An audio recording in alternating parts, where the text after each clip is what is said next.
Well, hello everyone and welcome. I'm Marnie Peel from AARP and I am just thrilled to welcome you today to our Passport to Healthy Living program, Get to Know Yoga.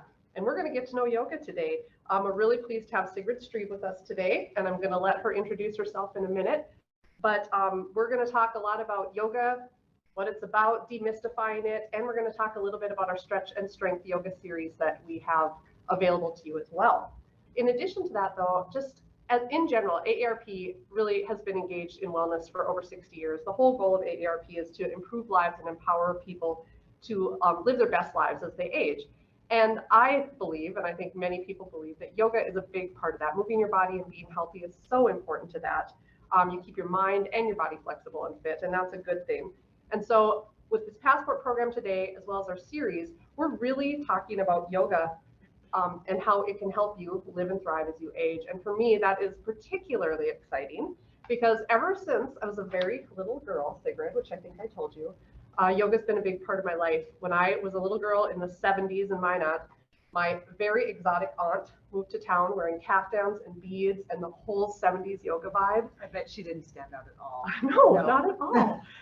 No, she came and she started teaching yoga in Minot, North Dakota in the 70s. And she would use my sister and I as examples because when you're a little kid, you're flexible.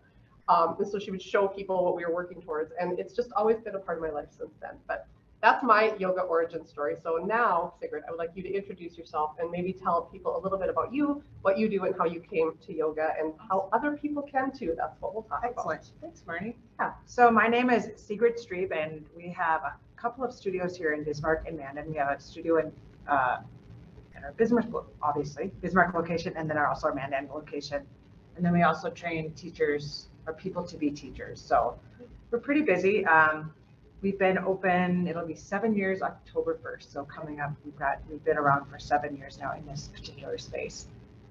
I found yoga because I got tricked, which is where a lot of people start, is they get tricked, or someone brings them to class as a way to have a date or to go out, or they find it through maybe a suggestion from their physician as a place to maybe reduce stress or find ease in their body. I got tricked. I used to own a shoe store in Oregon, small business, and one of the things that the employees wanted was a place or someone to maybe come in and teach yoga once a week. And I said, fine, we'll do it. We'll trade for shoes. Someone is going to want shoes. We'll do yoga. I had never really, air quotes, exercised before that, and I was like 36 years old. When I started to exercise. So probably not a claim to fame that I want to put out there, but it's true. Okay. Once I started to practice and got on the mat, I felt physically better, but I also felt mentally better. And the physical stays with you for a little bit, but the mental relief and the mental relief of stress and just a bunch of other things that were happening in life made me feel better overall. And then I stuck with it, kept feeling better, and then I had a chance we moved to a very small town in Minnesota, and there really wasn't any place to practice at the time, so I thought, well, that I might as well go and get trained to do it myself. And that was 2007, so I've been teaching since 2007. Oh, yeah. Well, I like what you say about not even getting into this or contemplating it or doing it until you're 36, 37 years old.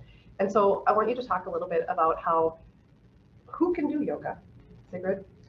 Who can do yoga? Everybody, okay? When I say everybody, I don't mean that it all looks exactly the same. Okay? One of my teachers is a paraplegic, so he teaches from his chair, and he came to the practice after he was in a car accident and he was paralyzed. So that's how he started the practice, how he started moving his body and finding the breath and all these other things with it. I've seen students practice from a chair, so they never leave or get off of the chair when they practice the whole time. Same exact thing. I've seen people that can put their leg behind their head. So and then the age ranges are, we start, we have little kids, we have a class happening right now that's newborn, So starting at newborn, and it's kind of, well, they're not doing down dog. I mean, Seems really advanced to me. headstand baby. No, that's not what they're doing. Okay, all right. They're practicing with their parent or, person, doing that. And then I had a student start when Miss Sue was 89 or 90 years old when she started. I Yeah. love that. As I said, I have ties to yoga, and my sister is a yoga teacher. And during the pandemic, one of the things that she did is she lived in Anchorage, Alaska at the time, and she started through the studio she was teaching an online chair yoga class specifically to ensure that our 80-year-old mother moved her body during the pandemic.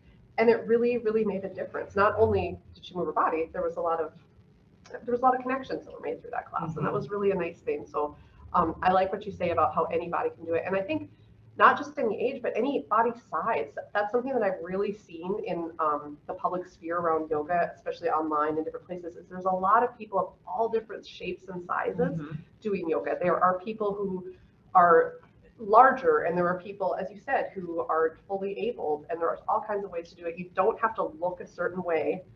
And I think that that's something we should talk about a little bit, is some of that, the public image that's gotten a little bit maybe too glamorous. It feels intimidating. We have, there's the internet, and then there's all the people, the flexi glamorous looks that you'll see on the internet.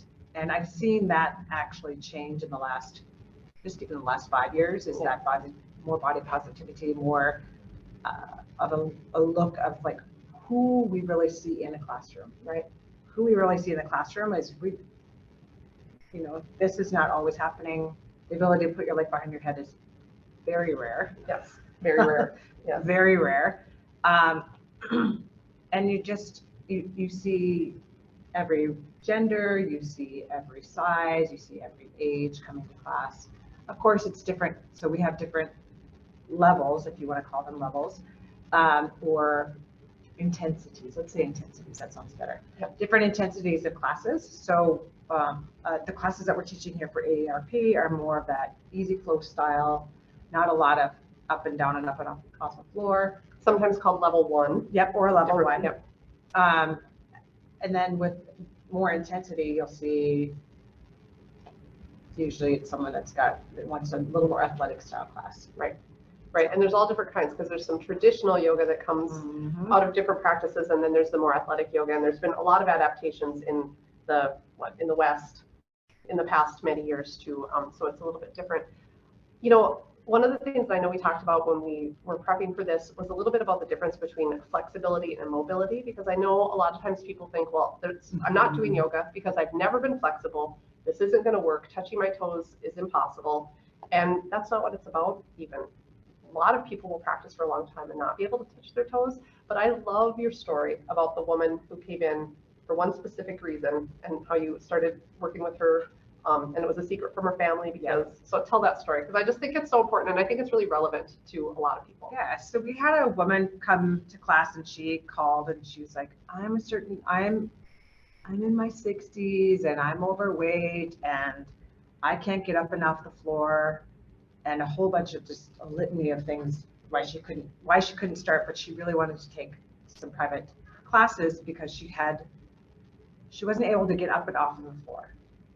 And her children had said to her, she had a grandchild, and at that point they were like, we don't really trust you to be home alone with her and watch her. It's because you can't, if something happens, you can't get down on the floor, you can't get back up. Yeah, a whole bunch of things. Heartbreaking. And it's real. Yeah. I mean, it's a real thing, and it's not the first time I've heard it. Right. But she specifically started coming so that she could find a way to do that. We worked with her. She used blocks, she used chairs, she used other things to help with it, but also building a lot of strength in her legs and her core and in her back helped her even start to find that mobility to lift up and down from the floor. And then she was able to spend time with her grandchild alone. And then they would go out and they'd go for walks and play in the park and all a bunch of other things that she wanted to do. But mobility is a real thing, right? Flexibility is just the ability to move yourself into weird, odd shapes. Right. Which again, is great. When I first started, I could barely touch my knees, right? I can touch the floor now, but that doesn't make me able to leap from small buildings or do anything amazing. But mobility, the ability to move, or even just to stand up from your chair, or find, if you catch yourself when you're trying to like, move through life and you trip over a rug, or something happens, God forbid, that would happen, is that it just gives you a little more range of motion in your body. We're really just trying to help people find more mobility, because if you keep moving and you keep finding places to move and moving your joints where you're able to, in that full range of motion, what can happen is then you have more mobility longer in life, which means better quality of life. And that's any of us really want to do, is have a better quality of life as we age. Yep. And that's, of course, what AARP is about, is thriving as you age, and so that be able to move your body. And I do think that the mobility is key, but even the flexibility that you gain, and again, you may never be a person who can touch your toes, but flexibility is a really big part of strength and aging well also. So just that a regular practice, and even I think the word saying a regular practice sounds a little bit intimidating to people too, but even if you just do a little yoga sometimes, which would be another way to say that. 20 minutes a day. It doesn't have to be the full hour. You don't have to just move your body for a minimum of 20 to 30 minutes a day. You have to move your body. Yeah. And it's a great way to do it no matter the weather. So, and there's some simple ways, like you said, like the chair things. And again, in our series, we're going to be exploring those things. And in the first of the classes that we've had, in one of the classes, we have Sigrid teaching and Steph sitting in a chair showing the adaptations that you can take for different things. But one of the things that all of this comes down to too, one thing that we can all do, that we all do every day, all day, is breathe. Yes. And breath, it's the secret sauce. It is. And they always, if you ever go to a class or listen to a class, you'll always hear them talk about the breath. So let's talk about the breath, because this is a real basic of yoga. And if you do some attentive breathing, you're doing yoga. Exactly. So let's talk about that. Meditation, prayer, all of those things would be kind of lumped into those places where you can actually practice or come in. Find that it's about finding mental health is a lot of it. Yeah. Okay. But breath, most of us are breathing from the chest up. So if you take a breath, most of us take a breath and we go, and then we use our shoulders, and then we let our shoulders down, and this is breathing. Well, that's not breathing. That's, what's the huff and puff thing? Oh my gosh. The irons for the fire. You know what it is. Yeah. You can just put it in the chat. Let Doreen know what it's called. Yeah. It's going to come to me. Yeah. All I can think is accordion, but it's not an accordion. And it's not the huff and puff. No, those are not the words. Want to know, it is not the huff and puff. All right. So anyway, so most of us are breathing, bellows. So most of us are breathing from the chest, from the center of the chest up. Okay.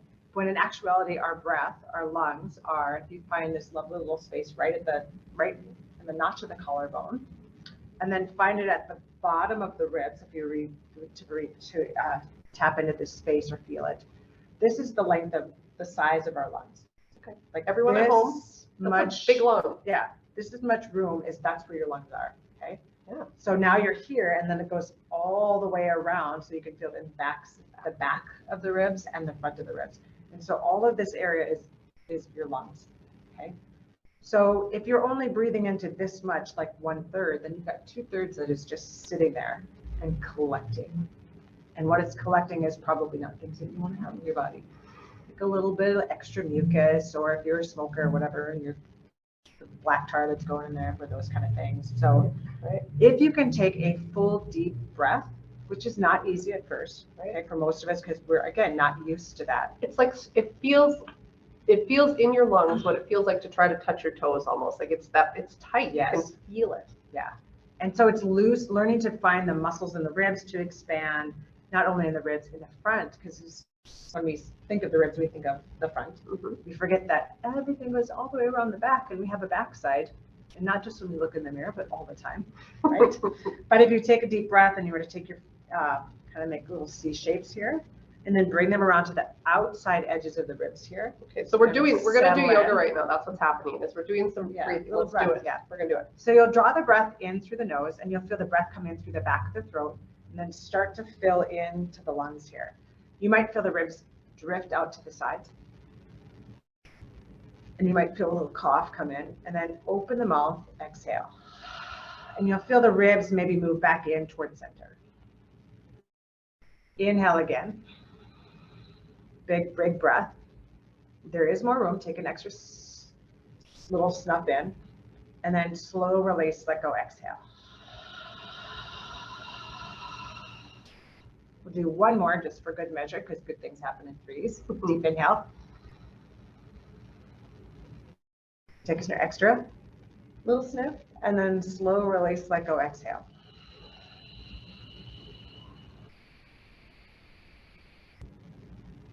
Okay. And just return your hands back to your lap. What you may notice if you're not used to breath that deep is that you feel it's like yoga becomes this thing, or the breath, right? You're getting a lot more oxygen into the body. You might feel a little bit headed, so stay seated. Do stay seated. Yeah. But I want to point out, we just did yoga. So you can do it. Yeah. That's what's really important, is we are doing yoga while Yeah. we're sitting here. And the breath is so much of it. And I do find that my own practice has ebbed and flowed over the years. Sometimes I'm really with it and I'm going 3-4 times a week or doing it at home. And other times I'm once a week for 15 minutes, get it done. That's all I got. But the breath is something that does help me if I'm feeling anxious, intense about the world, too many things to do. If I can just stop and breathe, and whatever you call that, prayer or meditation, you kind of go to the same place. It's a calming, centering thing to do. And that's a big part of what yoga is. Because we've talked how yoga is physical. A lot of times in this hemisphere, in the West, we're all about the physical aspects of yoga. It makes you stronger. It does do those things. It's a wonderful thing. But it didn't start there. It's a lot about your mental and your head and your heart and your body. And so I do find the older I get, the more I appreciate the centered and the calmness that it brings. It's really trying to learn to connect everything. Yeah. The way you think, the way you move your body, the way you move your breath, trying to bring all of that together so that you're moving in a more unified space in your body. And if you can actually, breath is one of those things, think about it when you get like agitated or anxious. What's happening is your body starts to do this, and we get into that fight or flight mode, and we come up to here and we hold our breath. It's really what happens. We see the bear and we go, right? And then everything rushes to the edges of our bodies. That's all your body is automatic, like run away from bear. Okay. Right. But that's a good thing. Yes, which is good. But there aren't any bears. But yes, there are no bears. But in life, it might feel like there are those same things coming at you. Yep. So if you can take that deep inhale, the shoulders drop, the chest expands, and then you can actually start to process more thoughts than just reaction. Which I think in this world, in this time that we're in, where there's so much to react to, and people feel a lot of stress and a lot of tension for many, many reasons, there's never been a better time to think about that. It's just to stop and breathe when you're feeling really strongly about something. To stop and breathe, it's so important. And it can make a difference in our interactions with each other, not just in our own bodies and minds. So that is kind of amazing. And the beautiful thing about breath is it happens all the time until it doesn't, and then you don't need it anymore, obviously. Right. But breath is something that is free. For most people, it's free, unless you have something where it feels like it's not a regular thing you do very easily every day. But for the most part, breath is a free thing that we carry with you. So it's a tool you can use in your car, in your bed, in your kitchen, anywhere that you go. You can stop, take 3 deep breaths, deep inhales and exhales, and you can actually feel your feet kind of settle back into the ground and your brain come back online. So it's a free tool that you can take with you anywhere, and everybody's doing it, so you don't look weird. You can do it in the airport if you want to. I like that. Yeah. I like that. I've done down dog in the airport, but people do think then they get a little bit. They're like, what? But it is helpful. It is. We talked about breath. So one of the things that I think has been interesting in my yoga life is that when I was younger and I did yoga, I could do headstands and I was doing back bends and I never got to the splits, but boy, I could do the things. And then as I've aged and different things have happened, one of the things that has happened is that I come to the mat, and not only is it different from 20 years ago, which I get, it's different from 2 weeks ago. And sometimes I can do something and sometimes I can't. And that's one of the things I always love. And I know you say this as a teacher, is that, it's it's non-competitive. You're not competing with anyone. Whatever you have on the mat that day is your day. It's your thing. And I think that's a great self-acceptance. And so that's the other thing that I appreciate about yoga is that there's so many lessons in it. So maybe we could talk about why is your body different every day and how does that happen in yoga? What's the deal there? Well, sometimes your mattress feels great one day and the next day then you roll over, or one day you feel great and then your hip doesn't feel great. So then that brings it different. It could be that you were driving to class, you were driving somewhere and then somebody stole your parking lot, and that changes the way you come to the mat also. Life is different every day. And so your body is too. Yeah. I mean, that's the deal. We'll start to see in the next 2 to 3 weeks. Here's my prediction. Sure. Is that we'll start to see the rakers back. The rakers? Yeah. Oh, We'll start to get rakers back. rakers back. Yeah. We see a lot of rakers back in the fall. And then shoveler shoulder. Yeah. Are those official No, they are not diagnoses? legit. I No. think they should be though. I think they should be. We're going to get out the ADA. Yeah, we'll just fix it. I think that's a good idea. We were talking a little bit about some of the one student that you had, but I want you to talk about the guy in the car. That's my favorite guy. Oh my gosh, he is my favorite. Sigrid's seen so many different kinds of students, and I love how people come to yoga. Because again, people I've talked to, there's people who have done it and they're cool with it and they either like it or they don't, which is fine. And then there's people who are saying it's too weird for me, it's too woo-woo. And also, I don't think I could do it. There's just lots of reasons not to do it. But I love this story because it's the ultimate of, all right. I'll succumb to that, I suppose. So he's secretly my boyfriend. Ah, nice. So, and we'll just call him John. There's a gentleman that his wife used to come to class. And she'd come to class and he would sit out in the car and wait for her. And he would just wait. And he'd read his book or whatever. And so one day she asked me, is it okay if my husband comes to class? And I was like, well, yeah, that's usually how most of the men come to class is their wives trick them. And then the wives never show up again. But sure, you're cool. Because now they've taken over that space too. Yeah. Now they're there. No, it's okay. I welcome everyone. Yes. So she said, well, he can't really get up and down from the floor. And I was like, well, I have chairs. It's not a big deal. Let's try it.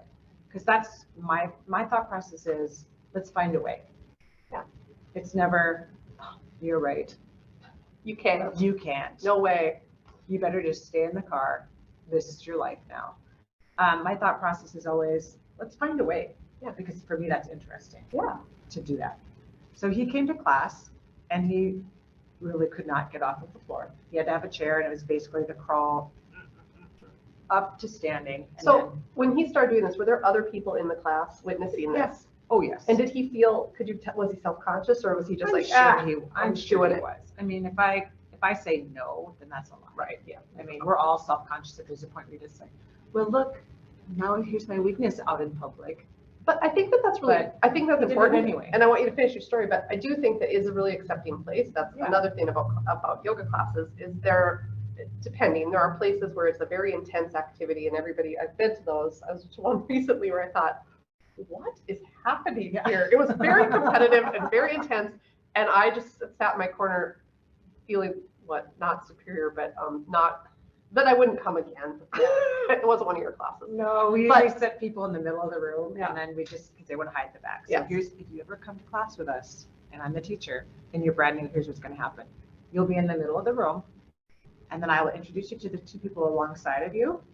And then they're going to show you what to do because I'm terrible with left and right. So that's true. It is true. It is true. But my point is that he came to class in this state and was in a room and came back. So sorry. So he came back. He was able to get up, and I was like, well, let's just play with balance a little bit.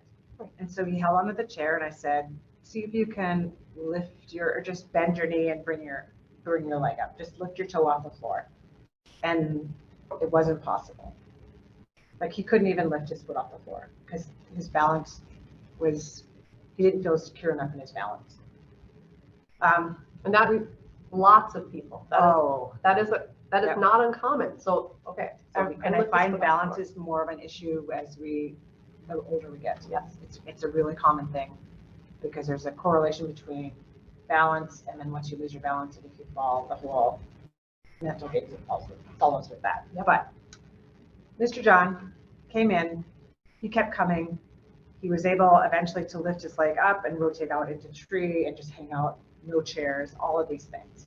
He did end up getting a knee replacement, but he was going to get one before. It wasn't from yoga. Let's just be clear with that. Yoga did not cause the knee Yoga replacement. didn't cause his knee replacement. He was going to get one anyway. He worked really hard on his prehab to get ready for it. He lost some weight coming to class. He started to change some of the things he ate. He got stronger. He was able to get up and off of the floor with ease. You know, he used blocks, he used other props and other things to do that, but he was able to do that. Then we have a little special fun event. We used to do it twice a year called 108 sun salutations. So we do this 108 times up and down off the floor, bunch of different ways. It's about an hour and a half event. And it's pretty intense. I'm not going to lie. Sun salutations. Yeah. Yeah. John did that 2 times. Did you do all 108? Yeah, he modified them. He did what he could do when he could do it, but he did all 108 of them. How long have you been practicing when he About 2 years at jumped that in point. there? And how many times a week? John would come, at that time he was like about 3 days a week. Okay. Yep. Okay. And his wife stopped coming. But But that's okay.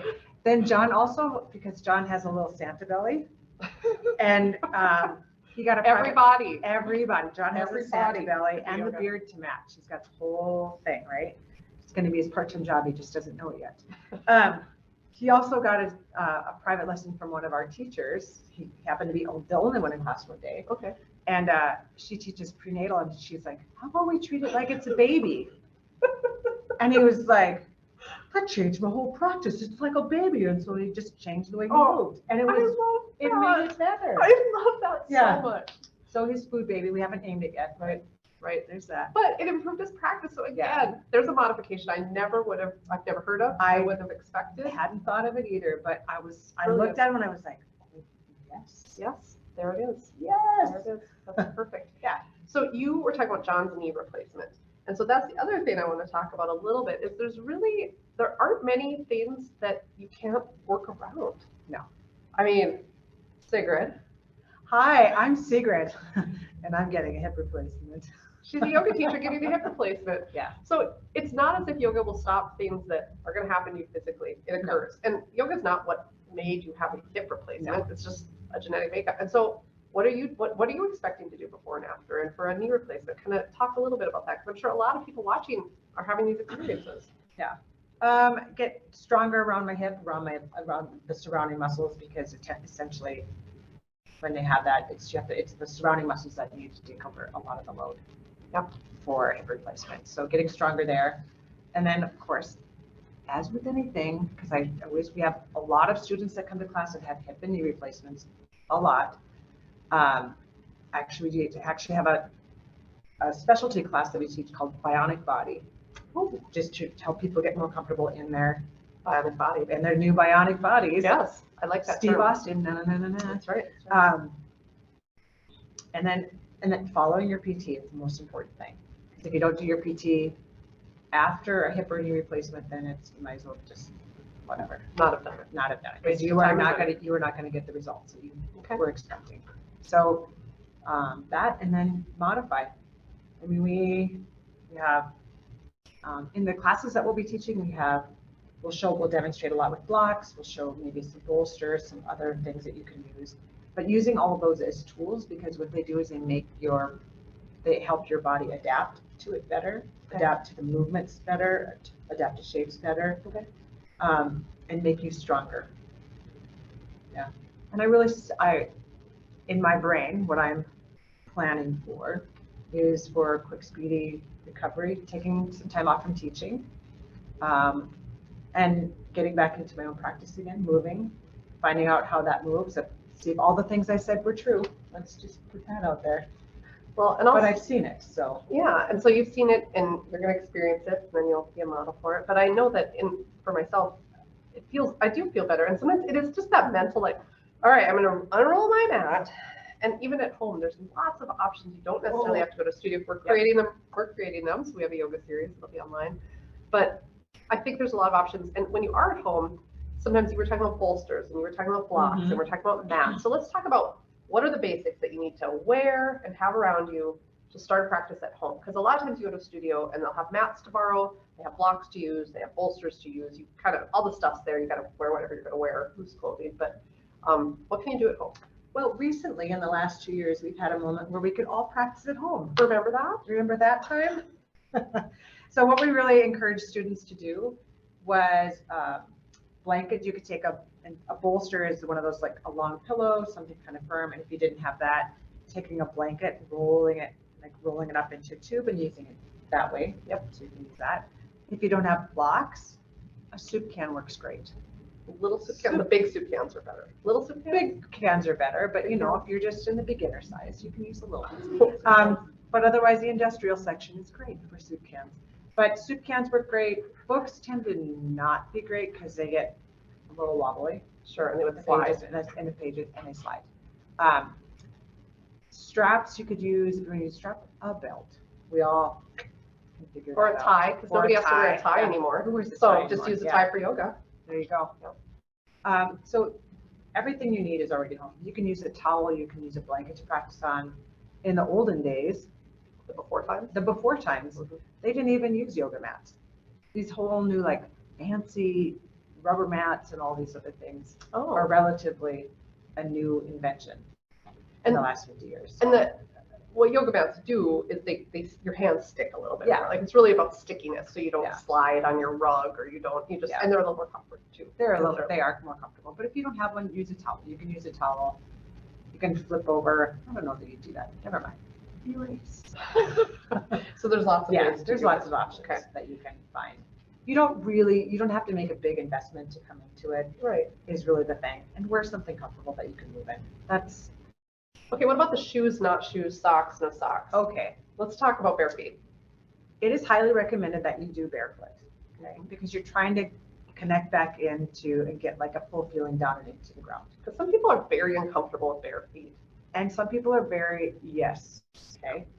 If you were in socks, what happens is you tend to slide more. Socks are actually kind of dangerous because then you'll see it and then you'll see them walk out of them. They'll just come out of them.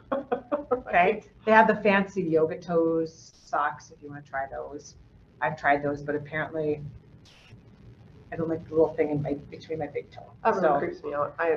Some people like it. If you like that, you can have mine because I don't want them. You're never going to work. I think they're long gone, in fact. But I think it's also kind of a thing that's surprising is that your feet need to stretch too. And so plantar fasciitis, okay? I've had bouts of plantar fasciitis.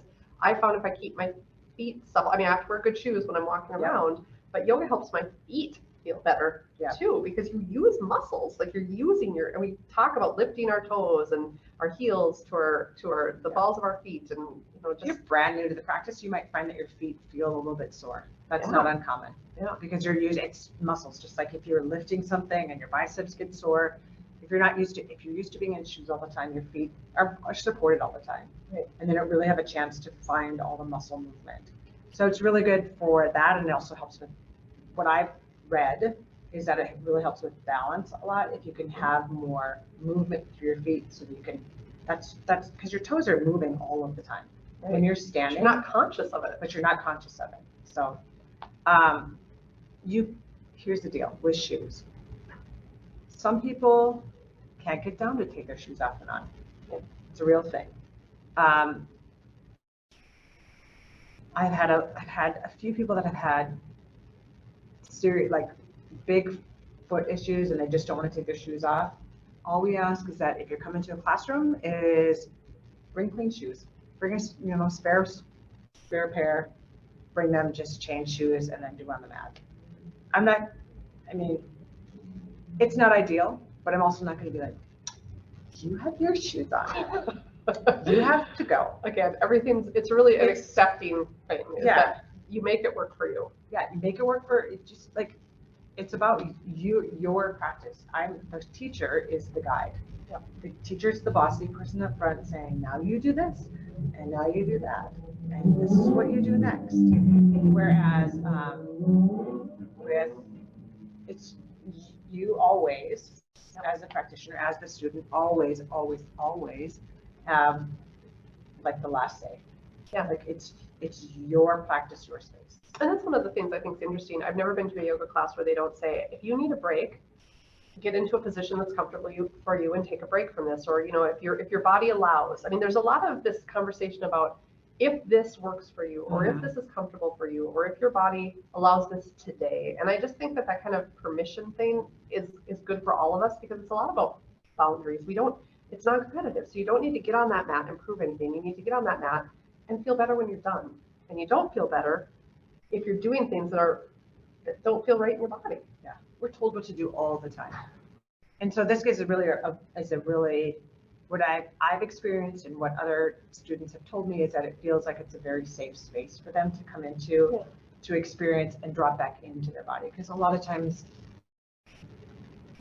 we're going deep, Marty. Okay, we're going deep. Yeah, a lot of times is people don't experience much in their physical body. They try and just like pretend things aren't happening and just turn things off.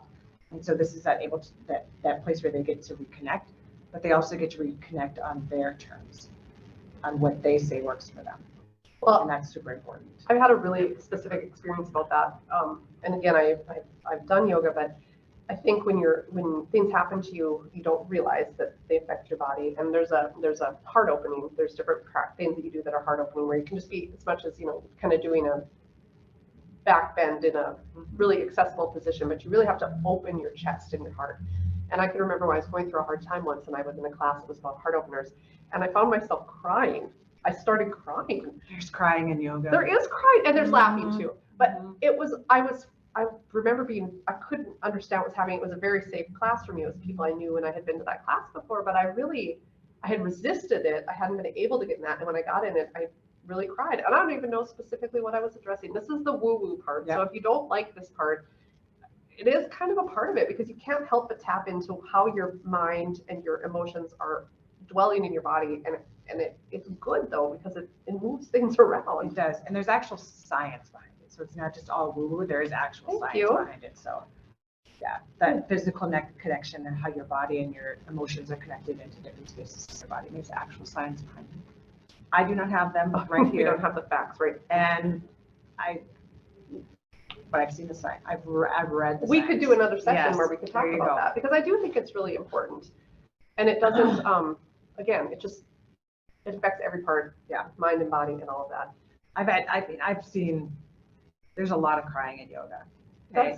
That's interesting. Yeah. But it's one of what I've found or seen or experienced as the teacher is I can usually kind of, okay, now we did go woo. I can usually feel it before when someone comes into class. I'm like, oh, here we go. Someone's going to cry today. And I don't know what it is. And I often don't ask, because it's not my business. That's your business. And if you want to tell me, that's great, but it's not my business. But it's oftentimes sneaks up on you. You'll just be there, and all of a sudden you're like, whoa, my ear is wet. Where did that happen? Like, it's just like, it happens. It's spontaneous. It happens.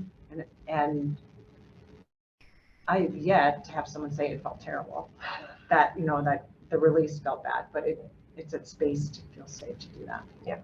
So that's not the every practice kind of situation, but it is part of it. It's that it does move you, and I think that's a good thing. I did once get out of a speeding ticket because I was leaving my three small children trying to get to yoga, and I was late because of my 3 small children, and I really needed yoga. And when he pulled me over, I burst into tears and said, I really need to get to yoga.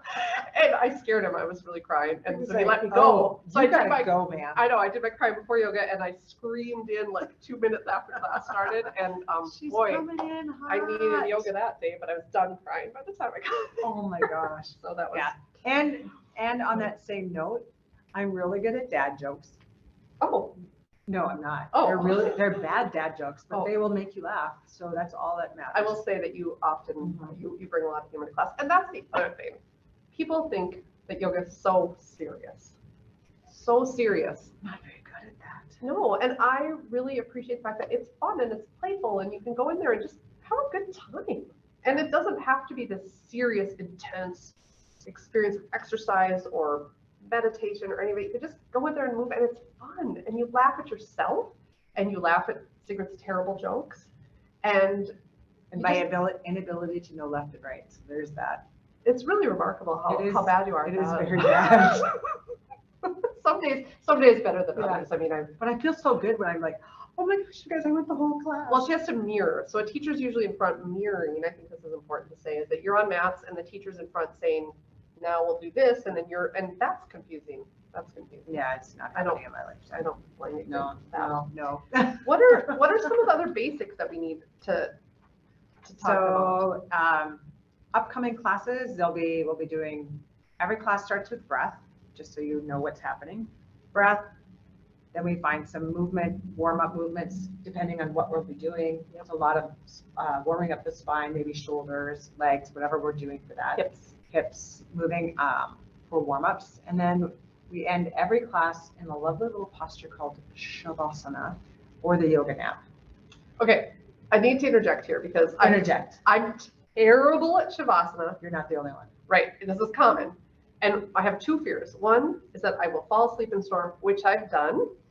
And again, I shouldn't care because it's a safe space, but it's just the end that I can't stop my mind. And I'm like, well, we're done now, so I have to go. So Shavasana, honestly, laying down at the end is the hardest position. Yep. It's the hardest thing. It is for most people. And it's the most important one because it's where all the work you just did, like you just took a snow globe and you went like this and you shook it up.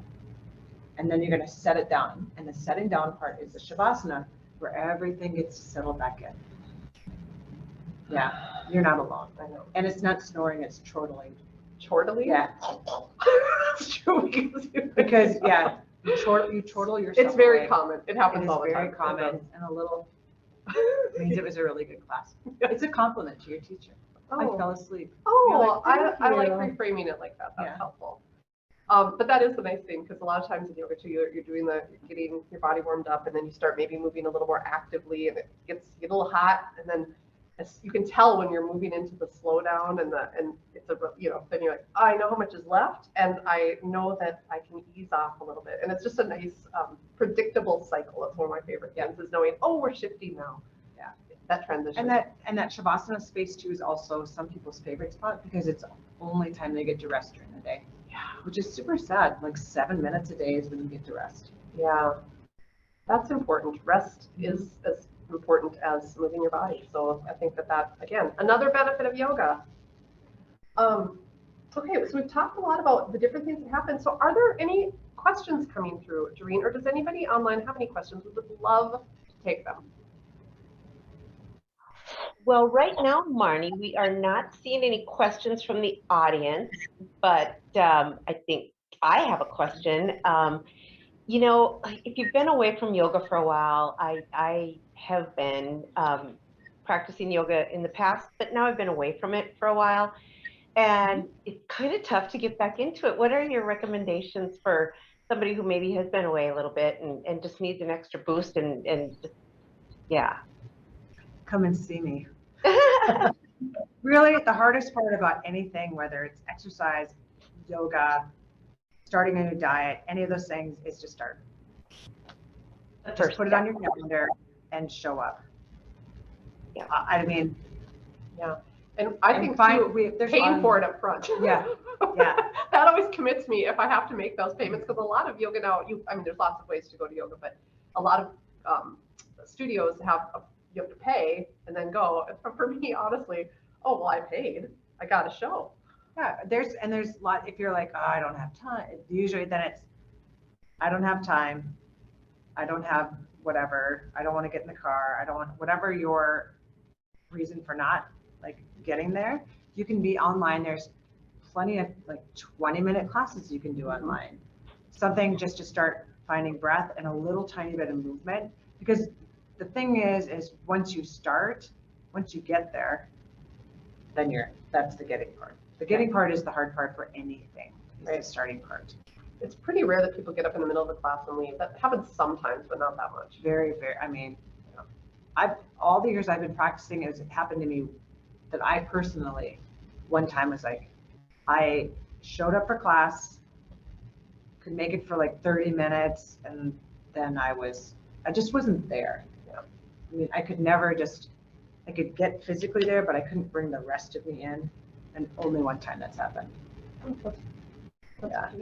But, I think, we talked about, we wanted to demystify things. So I think to Doreen's point too, of getting back into it, but when you get to class, should you be there 15 minutes early? come 10. Yeah, I mean, kind of, it's nice to know what are the rules, the etiquette around it. So talk about etiquette around yoga class. Show up like your first class, maybe 10 minutes early in case there's paperwork that needs to be filled out. Teacher can show you around, help you get set up on your mat, maybe introduce you to, reintroduce to maybe new students around. Show you where mats are at if you need any props to do it. And then just really coming into that space and just coming in and practicing. Just a little bit beforehand is just showing up a tiny bit early just to get set up really. And then the rest will come from there. And if you have questions at that point. And this isn't a question I would have asked before the pandemic, but we think about these things now. Talk about the cleanliness of a yoga studio and how you keep things. I mean, there's been changes in that. Not that it wasn't unclean, because we've always had those things, but maybe talk about that, because that might be a real we wash the door concern. handles a lot more. Do you? Yes, we wash the door handles a lot more. The floors are steam cleaned, and we vacuum and all those things, and clean all the blocks, clean all the props. And after you use anything, you wipe it down. You do wipes in the studio. Those are always available. I haven't been anywhere now where that it was before too, but more intensely now. So I think that's important, because people think, oh, a lot of people are using, and it's really it feels quite safe. And I know there's a lot of protocols. Yeah, and then one of the things we have is cleanliness. It's one of the tenets is like cleanliness. And so just like anything, just like your mom taught you, if you're going to use it, return it the same or better than you brought it, than you used it.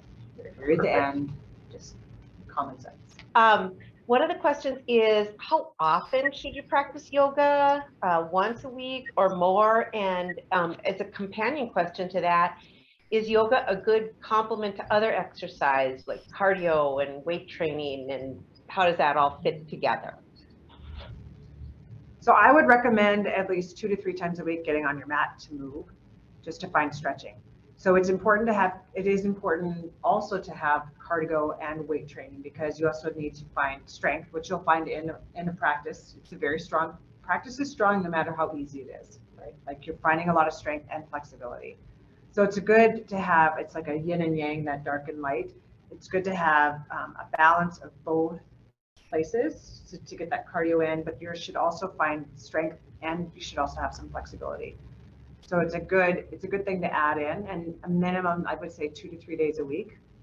Well, you see a lot of yoga being practiced by teams now, sport, like athletic teams. My sons are football players, and I know they bring in yoga to some of their practices, which I am so glad, because I can never get them to come with me. Yeah. But they now believe, because you get hurt less if you're flexible, if you have some more mobility in your joints, and you're not so tightened up from all the weights and the kind of movement that they do. And plus, it's really good for their game day brain. Oh, I'm going to pull that in. That's a good point, because you get calm and focused. Yeah. The breathing. Well, that makes a lot of sense. Yeah. Does the time of day matter to practice? Like, is morning better, more benefits in the morning or evening? The day does not matter. We have at our studios, we start at 5:45 in the morning, and then our last class starts at 7 p.m. So it depends. Here's the deal. If you're not a morning person, you are never going to come see me at 5:45 in the morning. Never happening. Never, ever happening. If you're a nighttime person or you've got small kids, I'm never going to see you at 7 p.m. Right? The class style might matter more, like where you're at. So there's ranges from very, very stretched classes that are heavily focused on mobility and flexibility, like a yin style class. And then this is a whole different place, but we won't go there. To all of the way over to what we call our heated classes. So their heat is about 90 or 95 degrees. And then a lot more of this chaturanga, we call it chaturanga, or tricep push-up and movement and flow up and down from the floor. Right. So there's differences. Intensity of the practice is really what will bring a person to a particular class. But time of day is, as with anything, it's your preference. And I think it's interesting too, as a person who practices yoga, my practice is different in the morning than it is in the middle of the day than it is at the end of the day. And so I'm very inflexible and a little groggy in the mornings. And so if I'm going to do that, it's going to be pretty low key, pretty chill, just trying to get going. And it's very different every time. So you'll find different things out about yourself throughout the day, depending on when you take your class. Yes. Great. We have another really good question here too. This person's physical therapist just released them to general exercise after being treated for hip impingement. Is yoga good to start with? And would there be certain types of yoga that would be best for her? Good question.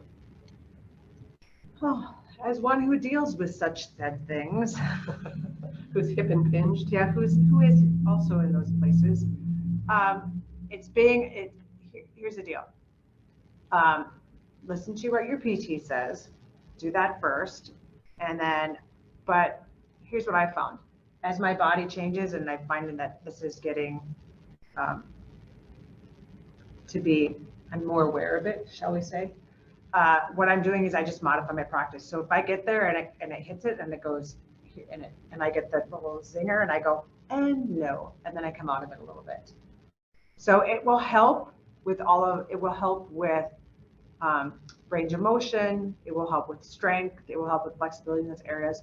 But as always, you should never feel pain in anything you do. And pain is those points where you're like, I can do this, right? That's pain. You should be able to find full deep breaths, keep softness in the face, and be able to do whatever you're trying to move into.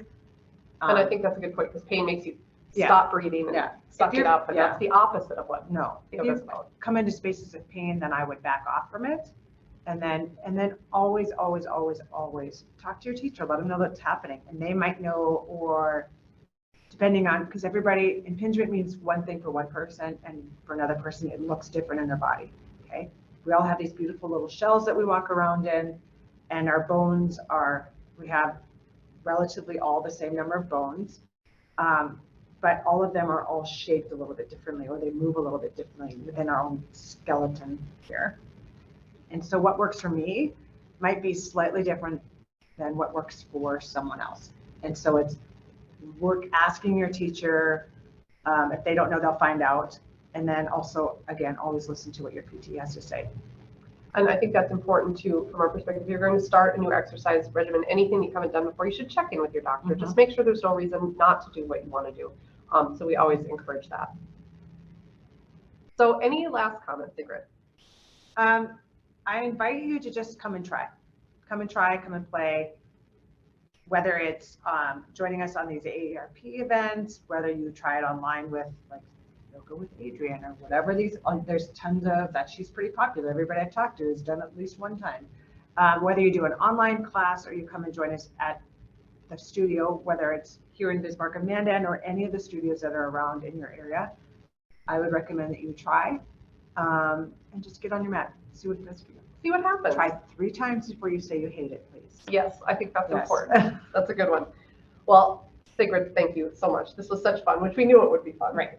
It was great fun. And I also want to thank my colleagues, Janelle Mose and Wendy Hogue and Doreen Redmond, for their assistance today and their support in the background. And then thank you for joining us and learning about yoga. And thanks for being here. Have a great day.